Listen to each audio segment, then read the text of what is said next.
on the other side of the door looking like this Elvis, and instead we got this Elvis. But if 2020 were a band, it would be Maroon 5. Wow. 2020 were a TV show, it would be The View. If 2020 were human, it would be this jerk. We had no idea how much crazy we were in for. Every week, things got weirder and scarier.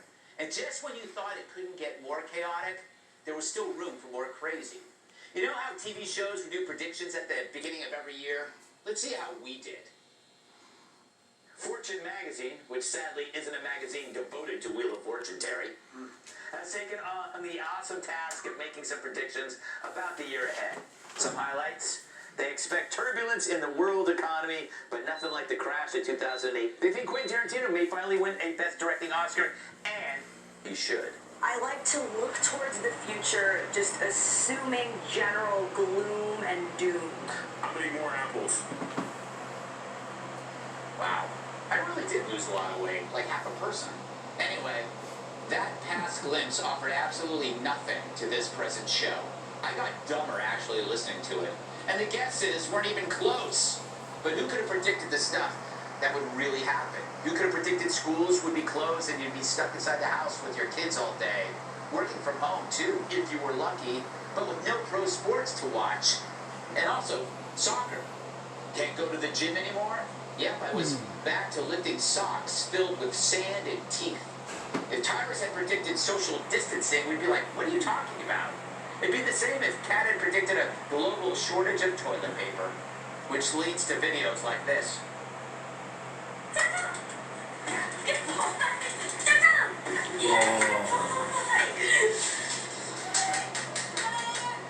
Toilet paper hoarding.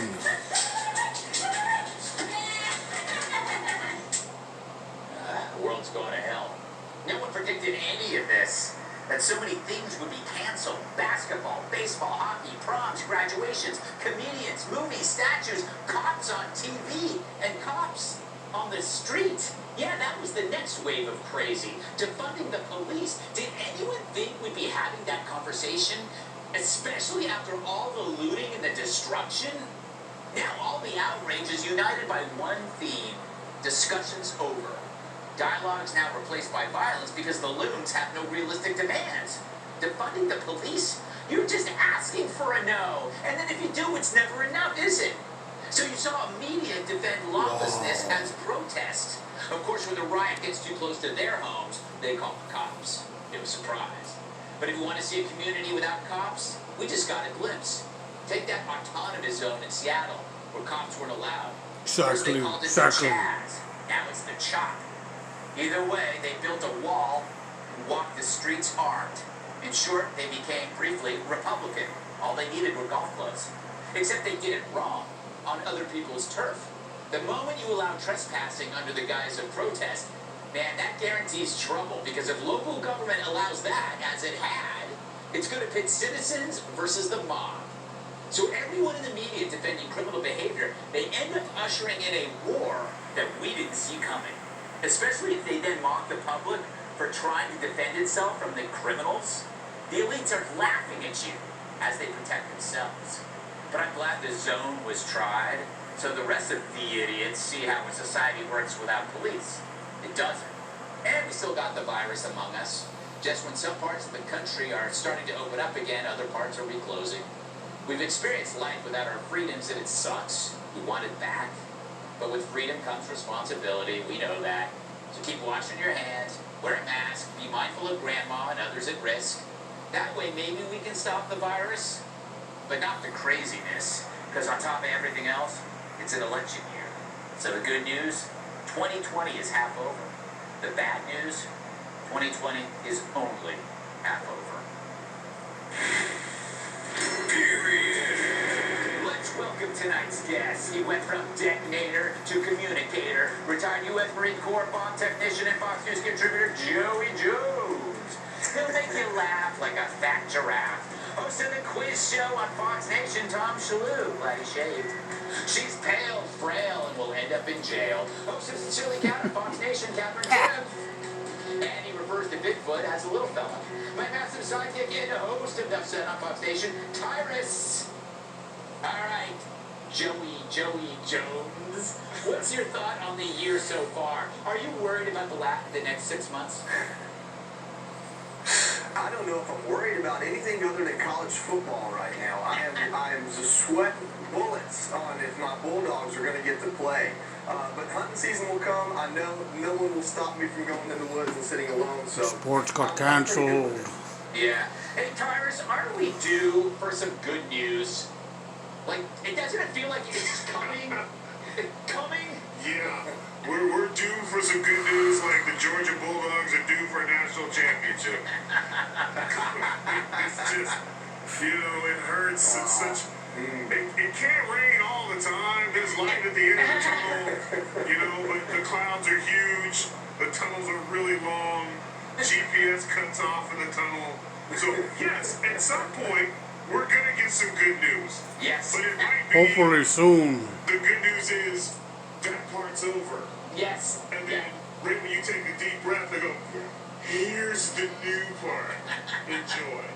You know, the good news is Exactly. Tyrus will be eating more apples. That will be the good You know what? news. I'm the only one who did what he said. I still eat my apples. Yeah, that is true. I'm Okay, apple so strong. Tom Shalhoub always has really good advice when there's like challenging times because I've traveled with him all around the country, and when I'm complaining, he goes, but Greg, look at it as an adventure. It's like an adventure. That's what this is. It's an adventure. This is one Tom, big do adventure. you look at 2020 as an adventure? I do, and I'm encouraged that people are. Wow. I believe people are starting and are going to continue to push back on this stuff. I think everything bad that happened this year was a result of those terrible shutdowns. They never should have happened. This was the biggest mistake that public officials ever made. And Greg, I am a total. It has turned me into a complete radical. No, I do not trust these people. No, I do not trust public health officials. Even if I did, the shutdowns were wrong, and we should never let them happen again. It's a free country. I'm so glad that freedom is the theme of your monologue today, Greg, because we have to start taking our freedom back, and I want people to go back to work whether they give us permission to or not. It is sickening that we are doing what these bureaucrats say. You know, I'm trying to see you as a radical, Tom. You make Richie Cunningham look like Abby Hoffman. I just, but maybe you're the new radical. You were the new radical. All right, Kat, you Whoa. actually were kind of right on your prediction because you just basically relied on your default mechanism of gloom and doom. Yes. So there's no way you could be wrong. You're never disappointed. So what's the next thing? Is it an asteroid? Or is it civil war? Because I think we're going to have civil war. We are sacrificing rule of law, and I think we're either going to have civil war and an asteroid coming down at the same time. Yeah, it's like I could make some sort of prediction, but I'm not even sure how much longer the world will be around to receive my prediction. Yeah. I saw a picture of myself from this time last year, and I was at the Warped Tour. I know I went to the Warped Tour at 30 minutes or whatever. Yeah. And before even thinking about what kind of time I had, I was like, what am I doing in public with the lower half of my face exposed? My whole perspective has changed. I used to judge people waiting out in line to get into a club just so they can allow others to sweat all over them while they scream at each other over music that sounds like all the phones in a Verizon store went off at the same time. And I still stand by that in terms of the club, but now I'm like, hanging out in the line sounds kind of fun, out there breathing the air without a mask. I mean, what a party. Yeah. I didn't know how good I had it. It's true. And by the way, there was one victory. And you can always throw up another picture of me from that clip. I look so much better now. Thank you, 2020.